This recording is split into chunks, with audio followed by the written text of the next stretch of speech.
over everybody. I saw you, man. Jason Tatum. Did he take a night off? Or was he trying to play basketball? Or he just want to let everybody else go to work? Number one, I'm not going to tolerate any slander from anybody from St. Louis. You know it's St. Louis versus everybody. Number two, in the words of my boy Herm Edwards, you play to win the game. Welcome to Unfiltered. I'm Carl Reed, and I'm here with my man, Smoke Dixon. Let's start off. We're going to give you a great rundown today of the topics. We have a special guest in here today, Kenny Dillingham, the head coach from Arizona State. We're going to talk about our top 5 breakout candidates for the class for the year 2024. And you know we have some flags on the play that we got to throw out. At this time, we are going to welcome Arizona State head football coach Kenny Dillingham to the show. Coach is a graduate of and a native of Arizona, graduate of Arizona State, began his coaching career as a grad assistant at ASU, has been the OC at Memphis, Auburn, Florida State, and Oregon, the youngest head coach in FBS at 34 years old. What's going on? Coach, welcome, my brother. How are you?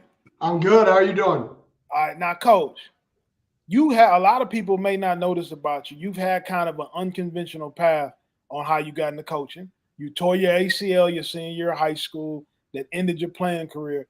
At 17 years old, how did you come to grips that your coaching career was about to start right then? I was unathletic, so that was the first start. You know, my high school head coach, who's now our special teams coordinator, he's like, Kenny, you can chase this dream of trying to play, but you know, you have a torn ACL right now, and you love the game. If you really love the game and want to make this part of your future, you got to start coaching. And I appreciate him for being honest, and it's a real reason where I am today, a real reason why and how I operate today with people. And he's our special teams coordinator now, and it's great to have a guy in your corner who will tell you the truth all the time. So that's how I knew. I was unathletic. I was an average high school player, and I knew if I wanted to stay in this game, it wasn't going to be playing it. Coach, you can say unathletic and all that, but man, you have a bright mind. At 21 years old, offensive coordinator already. Now you bump into Mike Norvell. How did that whole thing come together? Yeah, so I was at Arizona State. I was a junior, and I was the offensive coordinator at Chaparral High School. And they said it was open to come out to practices and come out to spring ball. So I was coming out to spring ball practices. I randomly went up to Coach Norvell one day and shook his hand and said, hey, I'd love to sit in meetings and just learn, be a fly on the wall. So 21, 22 years old, walked up to Coach, shook his hand, said I'd love to sit in meetings. He let me go there. I was there every single morning, 15 minutes early, 10 minutes early every morning, sat in the corner, didn't say a word. I would literally take what he taught me, take it right back to the high school, and install everything that I remembered. Right, it was probably about 25% of what he taught I could actually reteach because I wasn't there yet mentally, but I got better every single time I walked into that room. I learned, and I studied, and I was able to then teach that and apply that to my guys in high school. So kudos to him for letting me open up the access to let me learn and let me grow. Now, Coach, you said a marvelous thing. You said you sat in the corner, sat on the wall, outside the big table, and learned. Can you give some advice to some young coaches about just using that 2-to-1 ratio by listening, seeing, and more than you actually sit there and go off and talk once you've learned something? Yeah, I mean, you can't learn by talking. And Gus Esposito told me that a long time ago, and not that name means anybody to you guys, but he said you don't learn by talking, and you learn by listening.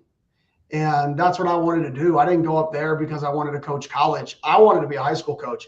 I don't have a dad. I don't have an uncle. I don't have a sister. I don't have a cousin. I have no connection to college athletics. I have no connection to NFL. None.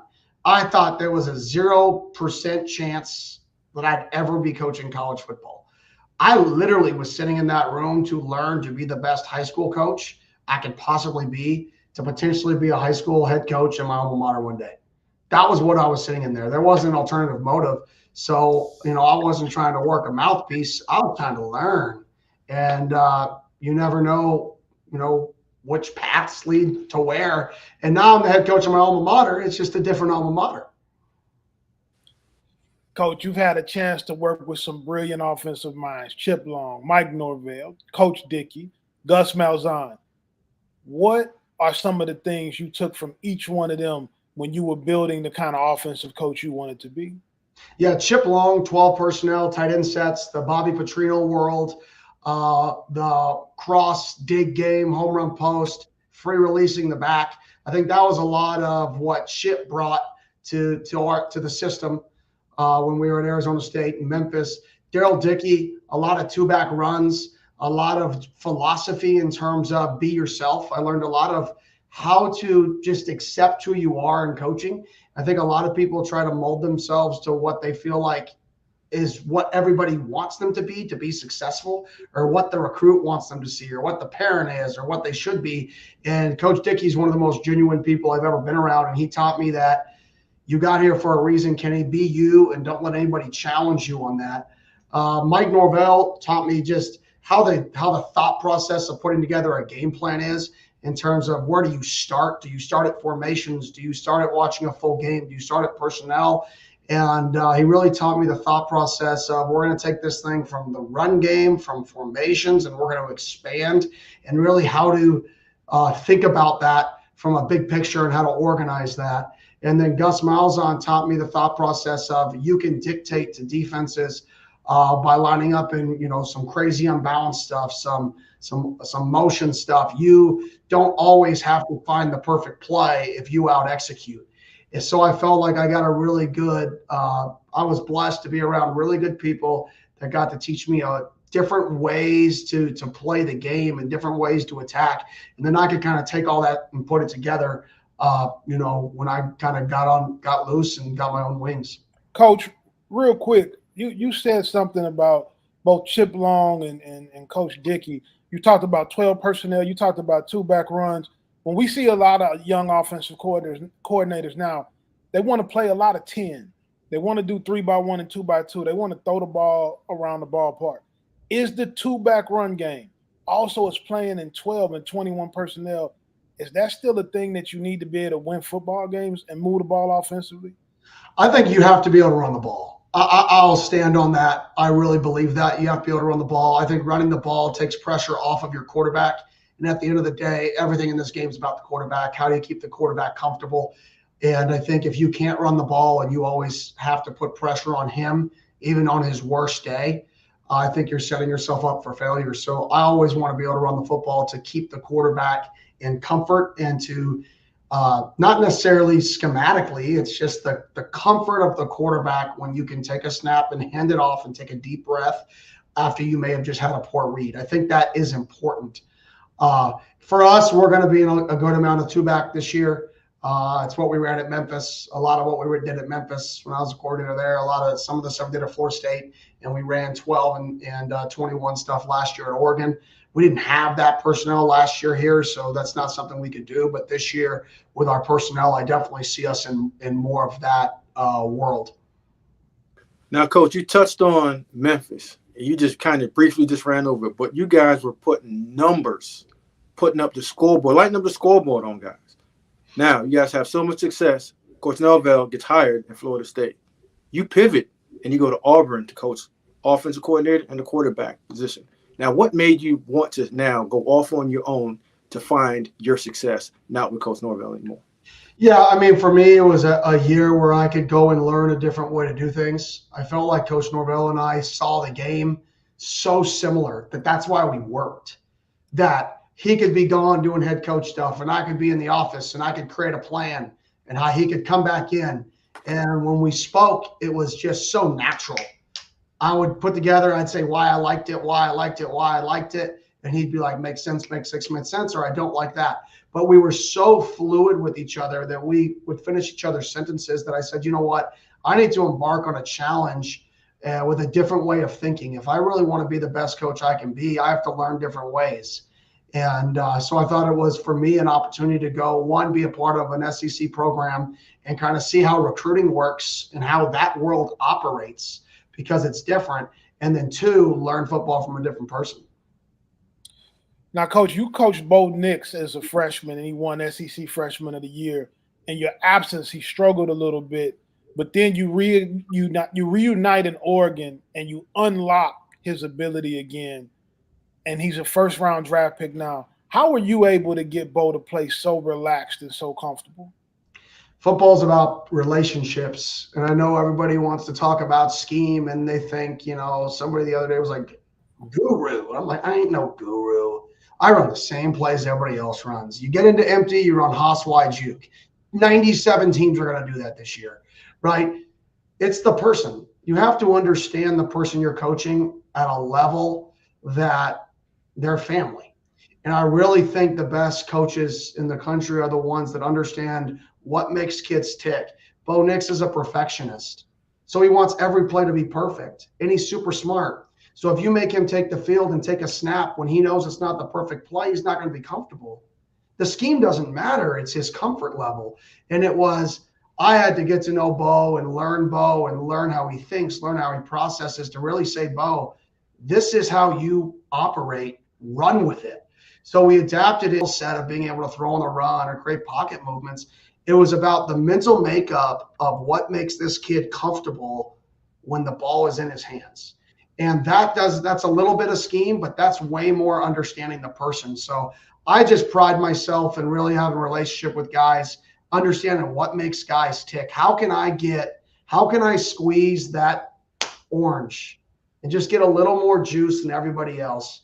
And it's not the scheme. I wish it was. I wish I could tell you I could be the greatest scheme guy west of the Mississippi right now, but it's not true. I'm just a guy. But I am a guy who pours into the guys and builds relationships and knows, what makes them tick, and just how to maximize themselves.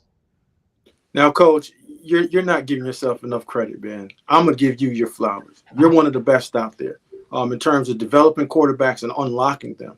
But there are young coaches and quarterback coaches that want to go out there and want to become a really, really good quarterback coach, just like yourself. What are a few of the things that you would say to implement in their training or just towards their overall development of young quarterbacks? I would say understanding that you don't have a lot of time. I think one thing that's comical to me is when a young guy's like, well, how are we going to change this guy's throwing motion? I'm like, you're not. You have 15 minutes a day for 12 practices in spring because 3 of them are scrimmages. You're not.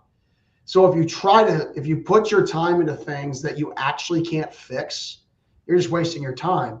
So I would say really focus on the things that you can train. You can train feet.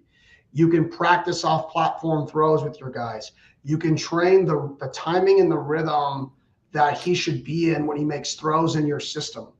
All of that stuff should be what you focus on, and let the best guys in the business that are throwing coaches take your guys.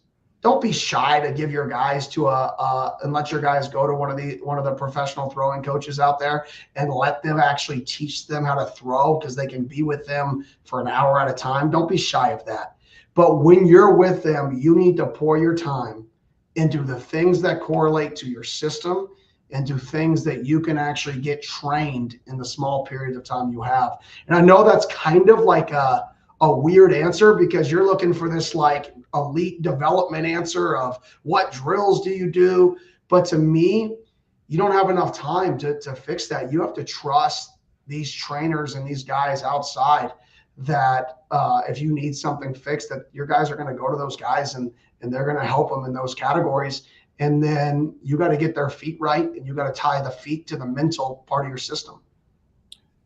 Coach, I talk to a lot of kids across the country, and a lot of really good players are talking about Arizona State right now. What's going on down there? What are you offering those kids to come down to Arizona State? How are you selling your program to some of the top players in the country? One, I'm brutally honest with them. I don't tell them what they want to hear. We had a big-time prospect on our campus the other day, and I said, listen, if you showed up today, you'd be like our 8th dude on our depth chart. I'm sorry. I know you got all these stars, but I'm just being real. all these people are going to tell you want to hear for the next 2 years so you get on campus. I ain't going to do that. It's just being real with people. At the end of the day, it's honesty, man. That's how. And when people step on our campus, go talk to every player on our team, every single one of them. Ask them if they like it here. Ask them if I've ever lied to them, right? And that's it. And if you know that you're going to go to a place that there's a culture of people who truly love to be there, they're not tricked there. They're not stuck there for a certain reason. They're there because they truly want to be there. They're there because the coach is honest. The coach respects them as much as I have to. We have guys that call me Dilly. I don't care. But when I talk, listen. And that's what it's about. It's not about me saying, call me blank. No, it's about the relationship we have. It's about the respect level that my job is to help you. Your job is not to help me. My job is to help you. I am the coach. I got into this to help people.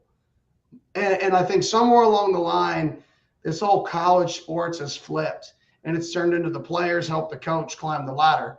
Whereas to me, it's always been, I've climbed this ladder by saying my job is to help you, and I'm going to do everything I can to pour into you. And I truly believe to the core of my heart, if it is 10 times easier to become successful through helping people than by piling bodies on each other and climbing that way.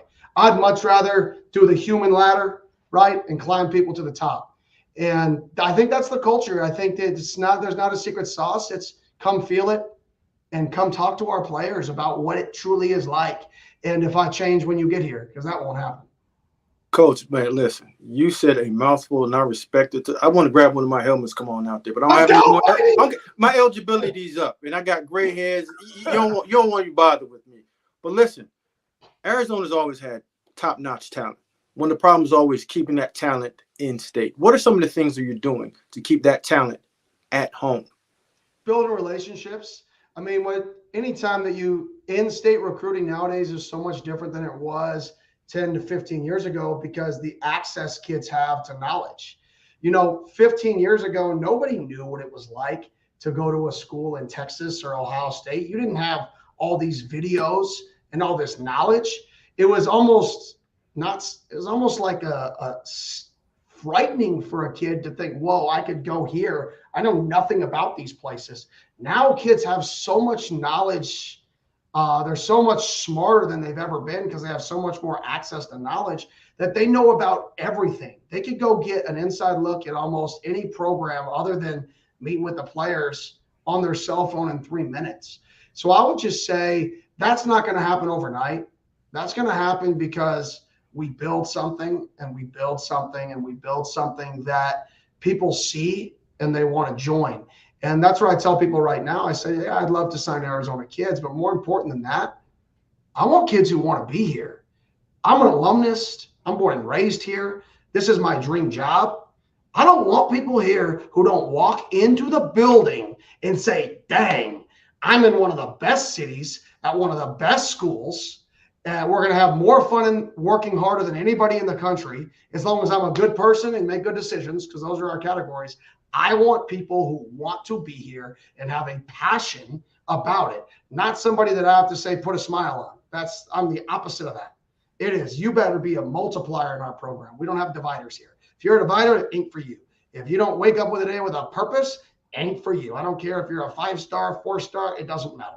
I want people who enjoy this and love this crap. And that's what we attract.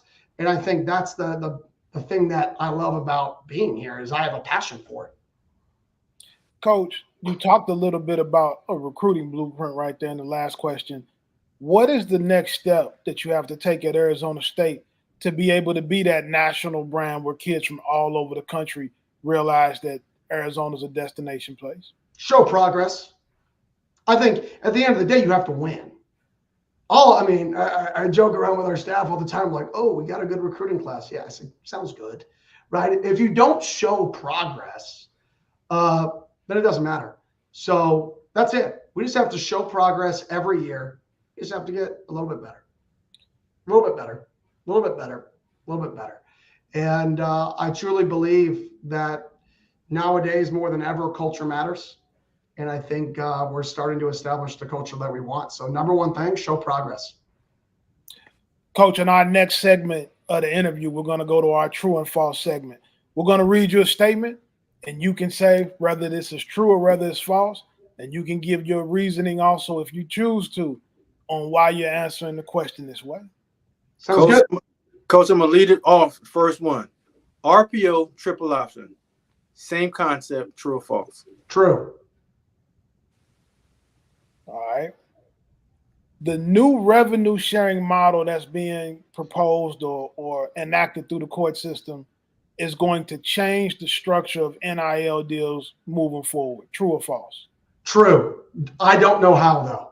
That's way above my pay grade. But I know whenever you move that amount of money somewhere, it comes from something.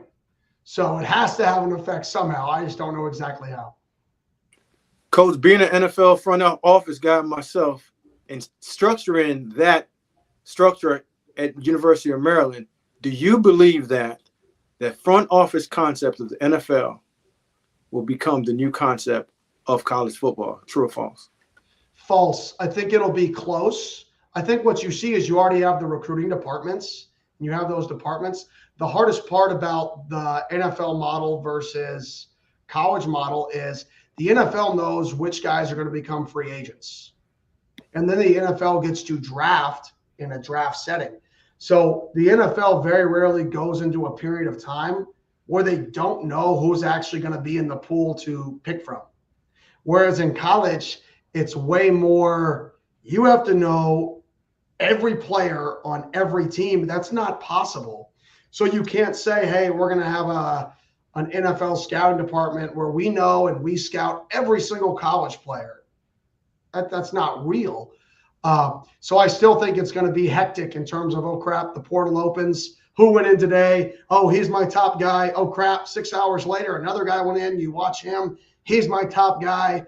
7 hours later, that kid signed somewhere already, being in the portal 6 hours, and the other kid did, and you rearrange your board. So I think it's always going to be way more chaotic than a pure NFL system. But I do think you're going to have a lot more people in that department. Do I think people will name it similar to NFL systems? But I think it's going to be really hard to just copy and paste that model completely. But I think there may be there will be more people in those departments. There's been crazy changes the last decade and few years on conferences. We're not the Power 5 anymore. We're the Power 4. We were just talking about that before we started filming today. The super conference model that is being done across the country in sports is good for college sports. True or false? I mean, true, false. I mean, it's kind of where it's headed. It's just a rebranding. In reality, is there much of a difference from that as opposed to when people call things the Power 5 versus the Power 4? I don't know. So to me, it's just, it's the same thing. You paint an egg purple, it's still an egg, right? So I think it's really just that thought process is almost just a branding spin, but I don't know enough about the details of it. But if it's just putting 60 teams and saying, here we go again, that's essentially the Power 4/Power 5 already. So I don't know how much different it would be. Coach, true or false? High school recruiting is still going to be the foundational pieces for successful programs. True. Right now, I firmly believe that. I believe in culture, though. Players obviously win games. They're the most important piece of winning as players. But in order to maximize a player, you have to have a culture. And in order to create a culture that's sustainable, you have to have people in your program to build that culture and hold on to that culture. So I think over the long haul, I truly believe you need high school players in your program to develop, to build, to hold on to that culture and to grow. So for me, it's 100% true. But here's the deal. I don't know all the answers. We went 3-9, right? So somebody may come on here and say false, and they may be just as right as I am. because I don't know the answers. It's just what I believe. And that's my opinion. I think the NFL has showed us that the organizations with the best culture consistently win. And I think if you learn anything from the pro sports model is culture and the ownership, which is the culture that they establish, those teams, the Steelers are always going to win. I'm a Cardinals fan. But the Steelers are always going to win because their culture and that organization is so good that it doesn't matter what comes or goes. They have a plan, they have a culture, and they continually win. And they have a head coach that's consistent, one of the best head coaches in the game. And that consistency and that culture is going to always make them a winner. And then how good of a winner is just how good of talent they have in the room. But they're always going to be a winner. College football looks a lot differently now than what it did when we were growing up. NIL, transfer portal, immediate eligibility when you move schools to like. College football is in a good place right now. True or false? True. We get to impact 18 to 22-year-olds. I don't care what happens. I don't care what the negatives are. I don't care any of that. At the end of the day, you still, whether a kid makes $0 or $200,000, I don't care. It's an 18-year-old whose girlfriend's going to break up with him, who's going to have to show up at workouts, who's going to be sad, who's going to need somebody to help him.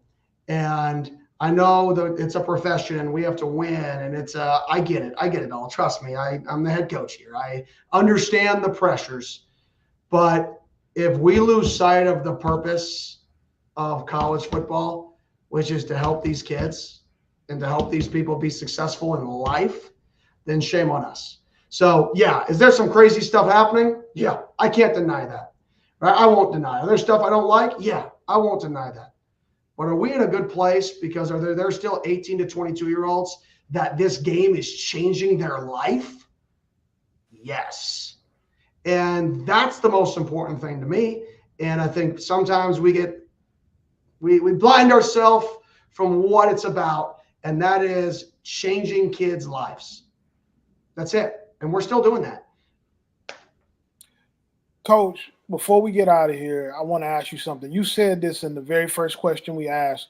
Your high school coach is now your special teams coordinator. I also saw you make another move. Brian Carrington, who's your corners coach, who was a legendary guy in the recruiting space in terms of being an off-the-field support staff guy and recruiting. I knew him very well as he was big in the recruiting St. Louis and was always involved with the top guys. What made you give those two guys the opportunities that you gave them? Because it's very unusual to hire a recruiting staffer and put them on the field. And also, not many high school coaches get the opportunity to come to the college level. So what was it about those guys, and how important is the relationships when you're talking about giving guys opportunities? Yeah, at the end of the day with BC Brian, Coach Carrington, he's an elite relationship builder, and he's one of the smartest people I know. Just pure intelligence, his knowledge of things, his vocabulary, he's way smarter than me. And I said, you know what? Maybe this guy doesn't know all the football stuff yet, but he's super intelligent and he's good with people. Well, I know he's going to be able to get the most out of our guys because he has relationships. That's the most important thing in coaching is the relationships. And if it takes him a year to learn the game at a high level, I feel great about that. Let's surround him with smart people that he'll learn from. And he did that. And I couldn't be more happy with him. In terms of high school coaches, I'm a high school coach. High school coaches are teachers. So Coach Regal, former high school coach, our special teams coordinator, I wanted teachers. Coach Munns, former high school coach at Swirl High School, is our tight ends coach. Coach Aguano, former high school coach at Chandler High School, is our running backs coach. Coach Saga, who coached D1AA ball, is our O-line coach. Coach Ward, who was a D2 coach, is now worked his way up to be our coordinator. I like people who got it out the mud. Point blank. That's what I like. I like people who show up every day and they're like, they got a chip on their shoulder and they got it out the mud. They didn't have no connections. They didn't have no buddy system. They woke up just like Hines Ward, our wideouts coach. He woke up with nothing. He had to change positions from quarterback to wideout, and he played the game with a vengeance. Like, I like dudes who got it out the mud. Hines Ward, my high school teammate, one of my best friends, a teammate of his on the Pittsburgh Steelers, Kerry Davis. Shout out to Kerry. And Hines Ward is also Smoke, a member of the greatest fraternity that has ever been created, Phi Beta Sigma Fraternity Incorporated. Kenny, we want to thank you for coming on the show today, my brother. Good luck to you this season. Appreciate you, Coach. Appreciate it. Thank y'all for having me. Go Devils. Carl, man, what a great interview. If you're a young guy out there and you don't have a home yet and you're getting recruited by Arizona State, you just heard a coach come on and tell you that he wants teachers. He's in the business of developing high school players, but he also understands there's a market out there for NIL and transfer portal players. But the energy, the motivation, the people that he's surrounding that building with, Coach, I know they only won 3 games last year, but I'll be on the lookout for this program in the next few years. He got the right mindset. I think he came in and he's building a solid foundation, Smoke, and he's a guy that people trust. He's a guy that families trust. Always been an honorable man of his word. I've known him. I've gotten to know him over the last decade when I was coaching high school myself, as he's risen through the ranks from the University of Memphis. And think about, we got to do a show one time on the staff that Mike Norvell had down at Memphis. When you think about Dillingham, when you think about Dan Lanning was also a part of that staff. Just a great group of guys. And so Kenny Dillingham has that thing pointed in the right direction. He's done a really good job this offseason recruiting a very personable guy. I'm excited to see what Kenny does with his team this fall. Call me and Smoke Dixon, I'm spitting fast. Now let's hit some heated topics, yes, it's time for group chat. Me and Smoke have decided to let you guys in my unfiltered group chat that we had. Smoke and I go back and forth in the wee hours of the morning with a couple other guys that we know very well to let you really know what's going on in the world of college football.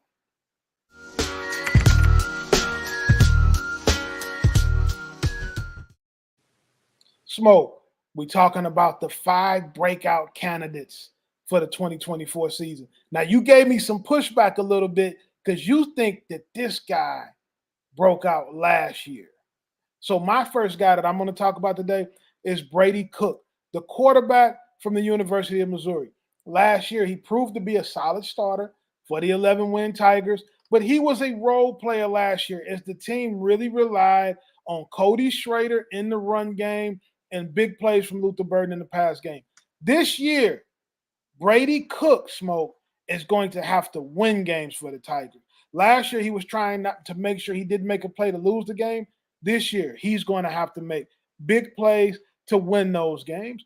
He has the return of early Heisman favorite Luther Burden, wide receiver Theo Weiss and Mookie Cooper, and the passing court. I really like Brady Cook this season. I think he's in line for a big one, but I think the Missouri Tigers are going to have to lean on him to win games with his arm this season. Well, Carl, I'm always a big believer in when you do it one year, it might have been luck. The second year coordinators get an opportunity now study you. Now they've studied his tendencies, understanding where he wants to go with the ball. And also they know that if they send blitzes at him in certain different ways and double cover Luther Burden, he's going to have to go to his number 2 target. So I know that he has dreams of being an NFL player. Talking to some scouts, they understand that, yes, he can play in the NFL. But, Coach, you just touched on Luther Burden. I'm going to give you my guy right now, Kyron Lacey. He was number 3 now down at LSU. This year, he's going to be number 1 in terms of the number 1 target, getting coached by Coach Hankton. He had over 18 yards per catch last year. Big-time guy in touchdown game, 6'2", 210 pounds. Iron sharpen iron, Coach. So when I say that, this is what I mean. Last year, he had 2 guys that went in the first round. Brian Thomas dominated the SEC. You had your other guy, Malik Neighbors, first round, the New York Giants. All this guy did was sit back, learn how to become a better route runner, how to become more physical, understanding how to get in and out of cuts, set guys up using his leverage, and also snag the ball. Now he's going to have a new quarterback this year. I don't think that's going to be a problem. New OC, not a problem. I think Kyron Lacy is ready this year to do it again. Like every other year, we see LSU guys do it in terms of the receiver position. This guy is the next one up. Coach, what you got next?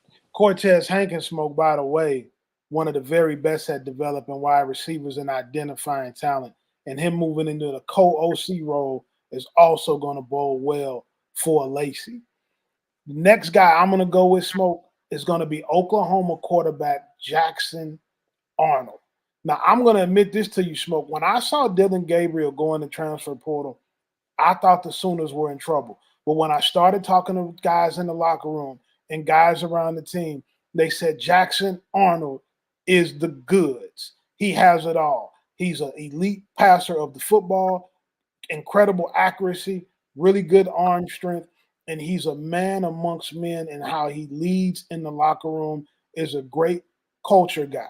So this guy has an opportunity to be the next big-time quarterback to play for the Oklahoma Sooners, and they have had a bunch of them.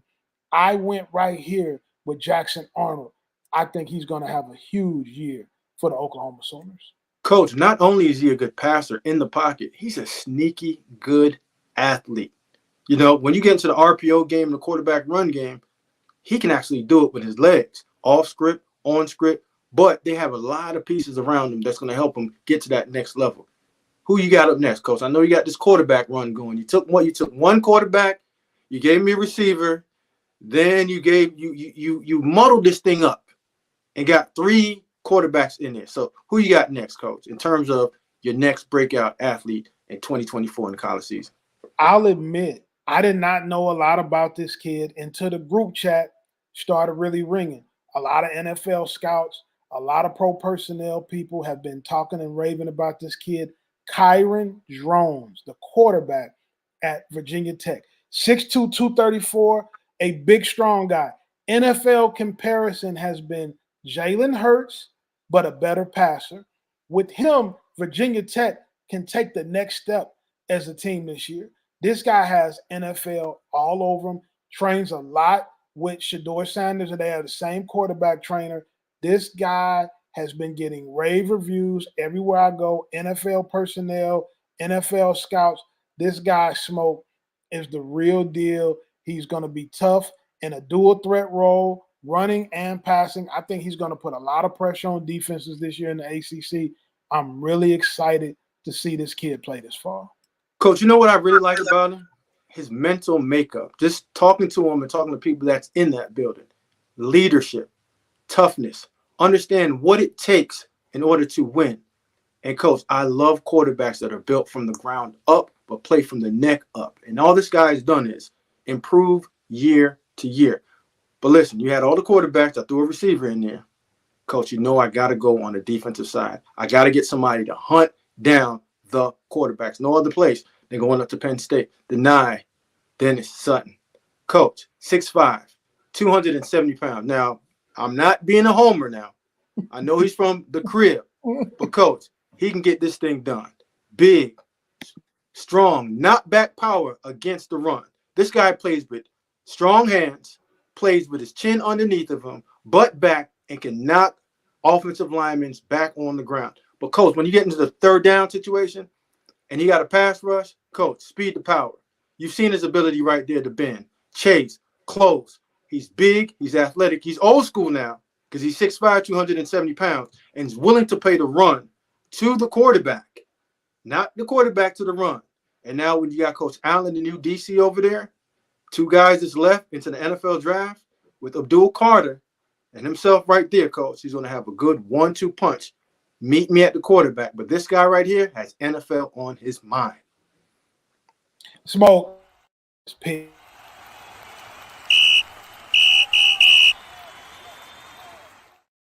Smoke, it's time for us to go to the segment of our show that we ended with every single week, flag on the play.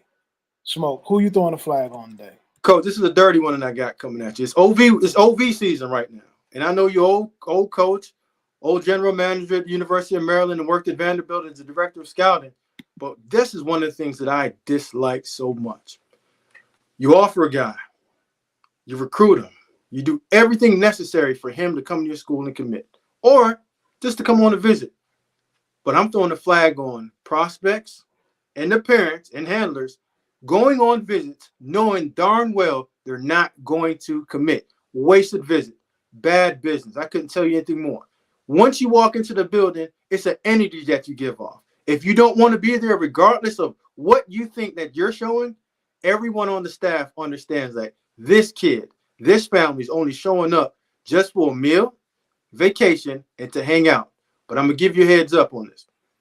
When you're going up that ladder, coach, you got to come down. And the same people that you pass going up, you don't have to see coming down. Sometimes people within the college building ends up in the NFL. So if you're not going to make this a true visit and be honest and put this into your decision in terms of school that you want to go to, pass on just wasting time and going on those visits, coach. Coach, what you got for me in terms of you throwing the flag? Throw it far now so I can catch it. Smoke, listen to this. Every year, we having violence at youth sports games, whether it's basketball games, football games. We've had guys get shot. We have guys being stabbed. And I'm throwing a flag on the parents and the adults that are at these games starting fights. Imagine shooting a guy or stabbing a guy because you were upset due to trash talking at a 9-year-old football game. It's out of control. We have to be able to conduct ourselves better. We have to create an environment that is meaningful for kids so they can be educated, they can be coached, and they cannot have to deal with the ignorance. Sports is supposed to be something that builds and reveals character. It's not supposed to be a situation where everybody's laying on the ground because gunshots are ringing out. So if you find yourself in the stands upset that your 10-year-old, your 9-year-old, your 11-year-old is losing a game and it makes you want to start a fist fight, pull out a knife or shoot somebody, check yourself. Don't wreck yourself. Love, Coach, on Fridays you dropping bars? Man, Hey. love that. Well said, man. Smoke, we out of here for the weekend. I know Coach, we don't got Coach. Ho. Come on. If you don't have a question for me, I know a viewer has a question for me. You got to give me something before I get out of here. You want a viewer question? Coach, give it to me. I want that. I'm here for that. I'm going to tell you what. I'm going to give you a question. We talked about this a little earlier. Now, you talked about me being a homer because I always have something positive to say about a St. Louis kid. You snuck a kid from your hometown. You snuck a DMV kid in today. You also, in our conversation before we got on film with Kenny, you said Bama 3 times. So the new rule is from now on, every time you say DC, Maryland, or Bama, you got to take a shot. Coach, one of us going to be drunk because I can't get that about my blood. It's in me. I bleed crimson. I sweat whatever I have to sweat. But if you cut me deep enough, Coach, that crimson coming out of me. Maryland, that's home. The city I represent all day, every day. Coach, I can't go back home if I only mention my peoples. It's all good, baby. For Smoke Dixon, I'm Carl Reed. You've just been unfiltered.